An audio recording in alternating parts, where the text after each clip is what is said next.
আগে দেখে নেই বিএনপির স্ট্র্যাটেজিক ডক্ট্রিন কি এই নির্বাচনে, বলতে পারবেন? এটা জানা দরকার, কারণ এই বিএনপি স্ট্র্যাটেজিক ডক্ট্রিনকে হারাইতে হবে। কি সেটা?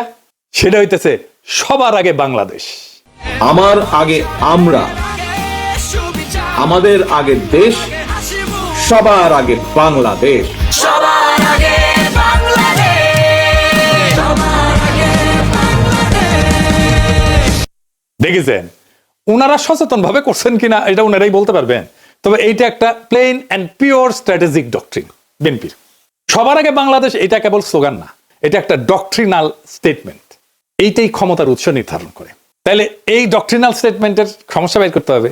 সমস্যাটা কি? এই স্লোগানের সমস্যা বের করতে পারলে এইটারে ফাইট করা সহজ, আর এইটারে ফাইট করতে পারলে বিএনপি পুরা ক্যাম্পেইন কোলাপস করবে।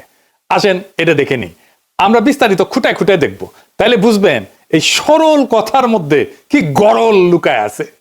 গরল মানে জানেন তো, বিষ বিষ বিষ। তো দানের শীষের এই ডক্ট্রিনে কি বিষ লুকে আছে সেটা আমরা খুঁজে দেখি।